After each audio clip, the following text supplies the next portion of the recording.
everybody, and welcome to Life as I See It with your talk show hostess Dina Nierenberg, and I have with me today again my co-hostess Nina Avakian. Hi Dina. Hi, how are you? Fine, thank God. It's so great to have you back on the show. Thank you, my pleasure. The same. Thank you. Thanks so much for being the greatest co-hostess anybody has ever had. It's just a conversation between two friends. On this show, we talk about beauty, we talk about wellness, but we also talk about what's going on in the world and how it relates to human nature as well. And when we speak about a topic such as fear, who really gets the fear going? There's fear that comes from within. There's fear that comes from how we're raised. There's fear that comes from the general environment around us. But also the media has to do a lot with the fear that is put into us. And lately, with the media, there's a lot of fear being put into us about this latest variant, the Omicron variant, the latest in the coronavirus series. Now we all know that the first round of coronavirus was really a pretty scary thing. People dying, a lot of hospitalization. Hospitals cannot keep up with all of the very, very sick people. But that was already almost 2 years ago. It's been 2 years since coronavirus first broke out, and about 18 months since it first came to the U.S. A little bit more than that. More like 20 or so months. And at first it was a really scary thing. You heard sirens day and night, day and night. You heard tragic tales day and night, day and night.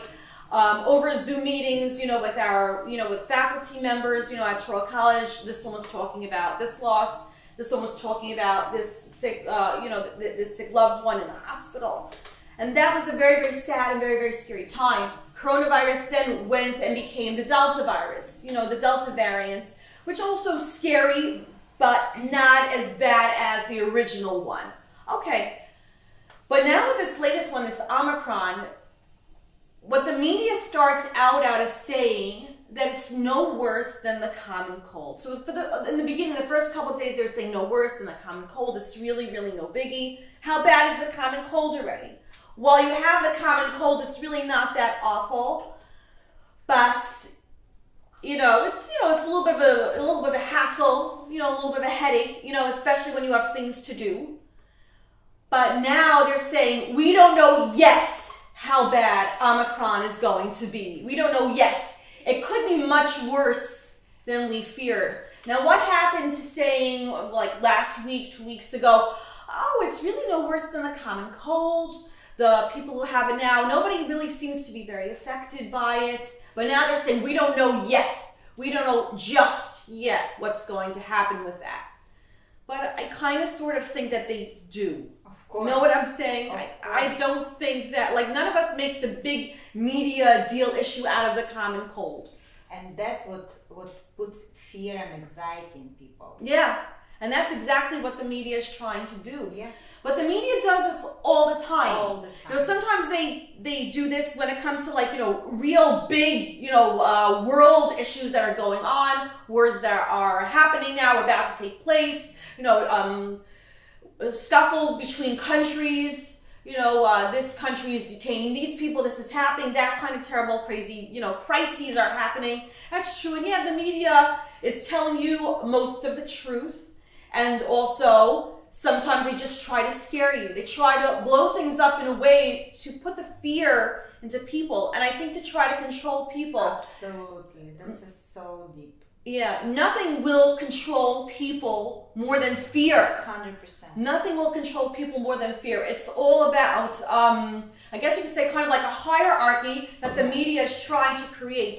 Do you remember last time we spoke, and this is already a few weeks ago, how the media tries to create a type of a hierarchy between, the people who are on the top in showbiz and entertainers and all of that. And then there are, the people who get to sit back and watch all the media, people who get to sit back and watch TV from the house, people who get to say, oh, that is the upper echelon of society, and I'm just this observer, which if I wasn't observing, who would they be already? But the media tries to do that when it comes to power in general, not just with, the upper echelon, quote unquote, in us. The media tries to do this all the time. They try to instill fear in us so that this way we really, truly do feel like we are powerless. Yeah. It's interesting. For every time that I read an article on Omicron or, coronavirus in general, I'm not even sure why I read this stuff anymore, because every time I do, I wind up feeling a little bit powerless. Like, oh gosh, there's this horrible, crazy disease in the world, and I'm just a human. What can I do? And they're making it sound like everybody's eventually going to. They make you feel very, very small. Like everybody's going to eventually die from it. We all succumb die. to it. Like you're all gonna die from Omicron. We're gonna die anyway. Yeah, but they make it sound like this is a thing that's gonna kill No. everybody. One fell swoop in a matter of months, everybody gone dead. That's it. Crazy. And but they put the fear into people so that you'll feel powerless. I mean, it is dangerous, but to a certain point, we have to kind of be a little bit more analytical and see out of the box. Yeah. You can't follow blindly news. Yeah. It's funny. It's ridiculous. You got to know from whom you're reading it. Yeah. You have IQ. You are kind of like use your head. Form of development. Use your head, your common sense. Yeah. If you're taking your precautions, you can just forget about it already. If you're vaccinated. Yeah. And you've had the booster, like I've had it last week, forget about it. You can simply forget about it. Live your life, that's it. Look, if I don't even believe in this whole idea of masking. Sure, yeah, you go on the train, you go on the plane, they make you. But these are like their rules. Other than that, if you go on the plane and you catch, let's say, the Omicron variant, so, you'll have a cold. How many times have I gone on a plane, come home with a cold? Listen, you're in very, very tight quarters for 2 or more hours. If you're going, let's say, to the other side of the world, if you're going to Israel or Russia, you're there on the plane 10, 12 hours. So you have a good chance of getting a cold, but who's catching about that? Who's worrying about that in advance? Oh no, I'm going to go on an airplane, I'm going to get a cold, I'm going to get a horrible virus. Well, I think masking is also one of those, I think it's like 5% protection. I mean, there is a protection, but it's only... That's not enough. Yeah, it's not enough, yeah. I think it's just for us to remind us that there is still something going on, and for the further things come up, so it's easier to control and manipulate our heads and put fear. Because like you said, if you will remove the mask and you'll do the shot and a booster, you forget about it. You could forget about it. To forget about Day it. to day, They don't want us to forget. Yeah. They want us to think about it and constantly to live in fear. Because if you forget about it, you won't do what you told to do. So it's like almost like little punishment, pow pow, every day. Yeah. But pow pow, pow. A little smack to remind you to behave. A little smack to remind you to stay in line. Discipline. Don't do anything crazy. That's kind of like what they teach you in school. It's like I don't know. It's like they just put so much fear in you when you're in school, and they're always threatening with some kind of a punishment and some type of a consequence. Instead of like praising the good, they punish the bad, kind of thing. Which any good, really, really good therapist would know. And any good mommy, any good teacher would know. Instead of punishing the bad as you see it, why not reward the good? Yeah. Give reinforcement for people, let's say, who wear their mask. Make an incentive for wearing the mask. Don't like say, hey, you're not getting on the train because you're not wearing a mask. But rather, give like a discount for people who are wearing a mask. You can get on the train a little half off. Yeah. That would be nice. Like telling us to Bill de Blasio his last like 3 weeks in office when he's like he's a nutty man. He's nuts. He's done by December 31st. Oh, good. But now he's trying to make the private sector also get, if you have 100 employees, He's trying to make you also get vaccinations, Lots you and of- all of your employees. Lots of my friends. That's- and, yeah. they were talking Again, about that's they're trying to make people feel powerless. Like, you have no control. I myself, I am a major fan of the vaccination, only just for your own peace of mind. Right. This way, you're never gonna have to read another nasty article. This way, you're never gonna have to, deal with another nasty person telling you to mask up because you're gonna kill all of us. No, and just so I could feel free walking around, like I'm not gonna, pick up anything horrible. It's like, look, when I was young, my parents took me for all my vaccinations. Yeah. And later on the flu shot, I get one every year. So this is just another vaccination. Another Take thing, it, yeah. forget about it.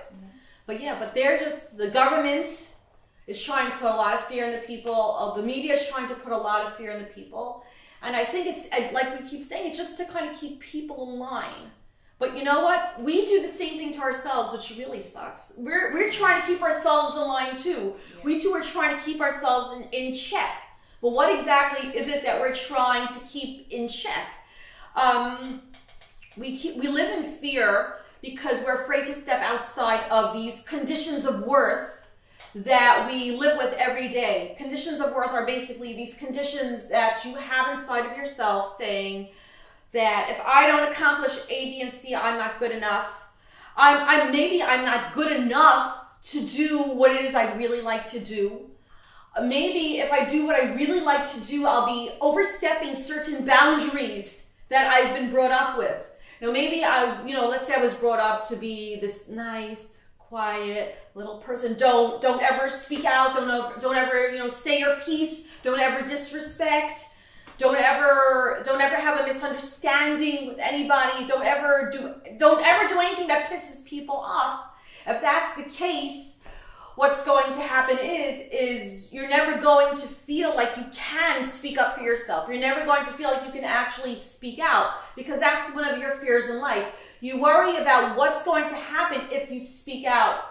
You worry what's going to happen if you get outside your little box and you strive further and you try harder and you try to do more and more with your life.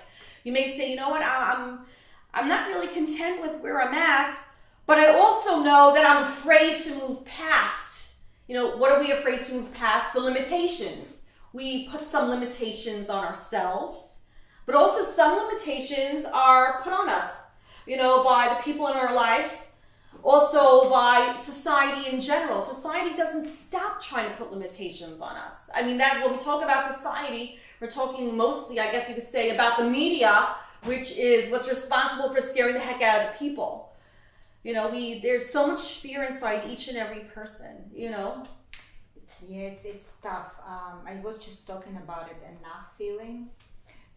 It's funny that you started talking about it, because it's almost like our thoughts is linking always together. About enough feeling is you have to cultivate it every day almost. Yeah. Because we all have enough. And why I love deeply religious people, not like religious, just certain religion. Religious for me is someone who has fear of God in their heart, on their mind, and they understand that our action have consequences. Because if you have God, you would know that God gave you everything you need today, and it's all enough. We have everything enough. That's true. Yeah. Even if it's something you think it's negative in your life, and if it's something not given, and you think as you're a small little baby, we are grown-ups, but we are not really. No, not mentally. Not mentally. Right. At the end of the day, we may be grown-ups, but we're all just a bunch of children running around. We really are. We are mentally all still kids, still trying to figure it all out. We're all still trying to, quote unquote, get it right. When you're a kid, you try to get it right. You try to please the people in your lives. But even as adults, we're still trying to get it right. We're still trying to appease people. We're appeasing the people we know and love. We're also appeasing people, total random strangers. But we're also trying to appease people that we don't necessarily like. And maybe we really, really greatly dislike. But whatever it is that we're doing, the common link is that we're still trying to appease everybody. You know, when you're a little kid, you try to appease everybody because you need certain things to happen for you. You feel powerless as a little child. You know, for the first few years of your life, you don't feel powerless at all. You feel like you have all the power. You know, it's like we were at a party last Saturday night, and my grandson, he saw a whole bunch of he comes into the party like, I am the boss. Right. And he sees a whole bunch of little kids watching TV. And so he runs over to the little kids, and he just like wants to sit there and watch like with everybody else. Right. And they're like, no, don't let him be here. But he stands his ground, and so he sits. He's watching TV with the other kids, even though they keep trying to push him out of the way. He's like, oh heck no! You can see it on his face. There's a determination. I'm gonna be here. But rapidly we lose that coolness, unfortunately, or rather, we don't lose that coolness, but it becomes greatly hidden deep within us. Because people around us, you can imagine. Yeah. Here's my 18-month-old grandson, and there's a bunch of 4 and 5-year-olds are telling him, no, you can't sit and watch TV with us. No, but he wanted to. He was determined. They were trying to put the fear in him, and he's just sitting there watching, like nothing stopping. He wouldn't budge. And I learned the lesson from watching my grandson. It doesn't matter how many people are howling, go away, baby. If you want to be there, if you want to sit there and watch that TV, or if you want that job or that audition, or you just want to have a great life and get out into the great big open, that's up to you. Absolutely. There is not a soul in the world No. who can tell you, no, you can't. 100%. But our own internal fear tells us, no, you can't. Yes. And that's a problem. But it's time to look fear squarely in the face and say, but yes, I can. Right. You're telling me, no, don't leave the house today, stay in the bed today, don't work out today, don't eat healthy today, don't do this today, don't do that today, you want this, you want that, and it makes you also want a million, zillion, trillion things. Fear can make you want a lot of things. Example here, I had cataract surgery a few weeks ago, and every single day fear keeps telling me, put some makeup on today. I can't wear makeup for a few weeks. Put some makeup on today. You don't know what people are going to think about you. They're going to think you suddenly don't care about yourself. Who knows what they're going to think about this poor woman who walks around with tired looking eyes. And every day I tell myself, I look fear in the face. I'm like, Dina, but no, because for your health's sake, you don't need the makeup. And you don't need the makeup anyway. Exactly. So every day fear tells us you need makeup. Even if you're not post-op. You need makeup, fear, but it's fear that tells us that we need these things. Because all this around us, again, the social media, everything puts in us this. That you need the makeup to be a somebody. Yeah. That you need, the awesome wardrobe to be a somebody. Yeah. That you need the awesome figure to be a somebody. It's all the media. They put the fear in the people. Because that's how they make money. They're not gonna make money if you're gonna be a great person. That's true, yeah. They're not gonna make money if your soul will elevate and you will be kind to somebody. Yeah. This is pointless. I don't have followers because I don't have Rolls Royce. If I will be driving Rolls Royce and wearing jewelry all over my body, you know what I mean? But that's not what I like. I hate jewelry, and it's my preference. And I really don't own any pieces. I had a few pieces from Russia, but I don't even know what it is. I just, it's itching my skin. It scratches me. I have really sensitive skin, but it's my preference. It's good to have it, just for fun, maybe to dress up, but it's something what I don't like, and I prefer people to see in me different things. Unfortunately, they're all drawn to me all my life, and men as well, to my face, and just to use me. But I'm more than just face. We're more than just a pretty face. That's you were saying before the show. That's right. What you said. We're more than just pretty faces. Can you tell them more about it? I definitely can. We are more than just pretty faces. We are. What we really, really want is for people to, while we like to put ourselves together on the outside, we like for people to see our inner strengths and inner beauties. And that's something I learned a lot these past couple of weeks without the makeup. I learned that, hey, it's all about the inner beauty. Your inner beauty should be reflected on the outside. Your inner beauty.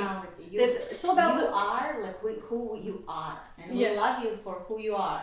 And we all have our flaws. Like, you know, nobody is 100% perfect person. Right. You know, either physically or internally. Like, we Right. all have like We all have our characters struggles. and struggles. Yeah. and, you Yeah. know, but we are good. We Yeah. are children of God, and you know, we are all, you know, have beautiful things in us. And Right. if we see this in other people, we probably like, you know, actually I spoke to Jean about it yesterday about the DNA tests, right? So nobody knows, but I did my DNA test, and it turns out That's right. Yeah. that I'm 100% almost like pure blooded. But why I was always digging into it, I wanted to find the truth about who I am. But this truth I actually found, it's deeper than just that. It's not only about me. I found, guys, that we are basically all, because I've never been mixed up. Like, I mean, it's only 0.3 Finnish, but everything else is Mesopotamian. So that means I've never been mixed up. That means, like, guys, you all, you know, whoever in this world came from the same place. We all came from that Fertile Crescent, from Mesopotamia, ancient Exactly. Mesopotamia. These days, that's somewhere between Iraq and Iran, you know? Yeah. And it's so funny because, you know, where everything started actually is basically where everything's kind of finishing up. And that part of the world. This is weird. That is so interesting. Like, people started out there, kind of like expanded outward, and now all that focus, that media focus, is back there. Yeah. But there the media happens to be right, because that's where all the drama is. Yeah. Like in the Middle East, where it all started out is where it's all kind of, you know, finishing. And yeah. I think the problem is with people because they don't know the truth, and they don't know that we are all We're all interconnected. We're all, at the end of the day, we're all cousins. exactly. Yeah. At the end of the day, we are all brothers and sisters. We are, that's right. We can go further back than being Yeah. cousins. We're all brothers and sisters. We Yeah. all come from Adam and Eve. That's Yeah. it. You know, regardless of whether or not you believe in the Bible, this is the truth. This is the honest truth. And this is not a religious show, and I'm always saying this. No, and yeah. you know, I've said this to Emma, I've said this to everybody, We just that this is don't not a know. religious show, but this is the honest truth. We're not going to Yeah. now start preaching No. about how you should behave and not behave. Yeah, We've because never- it's a lot of religions in the world. There's a lot of right? religions, but we all gotta respect Yeah. each other. Exactly. You know, don't you want to respect your brothers, your sisters? Yeah. I mean, look, I have 3 brothers, 1 sister. We all respect each other, and we've all been taught to respect one another, and that's the way of life. Life is a lot better when you're respecting each other, not trying to scare each other and put fear in each other. Yeah. It's like, where's the love? Like, where's the Yeah. love, yo? You know, it's like, we can have different opinions, but when we love someone, when we know it's our blood, it's our brother or sister or mother or father, we will never turn back on them. We will never be not trustful to them, right? Right. And a lots of times, unfortunately, right now, because I was betrayed a lot too. Like I've created that in myself, that I don't have like a lot of trust to people. But I started to watch and observe, and even if someone hurt me, I just I love them anyway. I just feel like that they don't belong at a certain point for my life, Right. in my life, and maybe they will become a different person, because we all evolve, and maybe I will become a different person, and at a certain point we will meet again. But I like to think that it's good to disconnect for a for sure, moment, yeah, right? yeah. Give yourself a break. I'm a pro at that. I I am a pro at love disconnection. you are actually. But maybe it's all about being a Sag that makes me such a great disconnector. You know, but yeah. But yes, but when people say terrible things to me, it used to kill me. I used to cause a lot of obsessive thoughts in me. It used to put more and more fear in me. And it used to make me be more fearful of speaking my mind and saying what it is that I wanted to say. But that's what used to be. Now when somebody says something unfortunate to me, this is what I do. I'm like, oh, I feel bad for you. I pity you. Yeah. What comes out, the garbage that comes out of your mouth, I pity you. I would never in a million years want to be you. That's what I think. I wouldn't say that to them because I'm not that type and I'm not confrontational. How could you say that? But then I just kind of gently disconnect from them, and I disconnect from everything that they've said to me because I realize that it's not me, it's them. It's them and their potty mouth. And that's how they see. And that's how they see life. They see life through very, very clouded lenses. Yeah, and it's so sad. Mm-hmm. Yeah. It's so sad. Yeah. Because, again, we're not perfect. But right. we say things, we do things. Yeah. And so that's it. So we disconnect from people all the time, and also they disconnect from us too if they don't like what we've said. And then you could just say that the relationship has just kind of like very, very slowly just kind of like drifted apart. You may drift together back again one day, or it's not meant to be. But that's what it means also when we talk about such a thing as like being able to detach from other people. You know, people, again, they're very, very fearful about detaching from others. But in order to become the person that we are meant to become, we absolutely have to learn how to mentally and emotionally detach from other people, 100%. Not worry what they're going to think, not worry what they're going to say about our actions. You know, so you are free to move about the cabin, so to speak. That's what they say on the airplanes. You're free to move about the cabin now. You can, take off your seatbelt.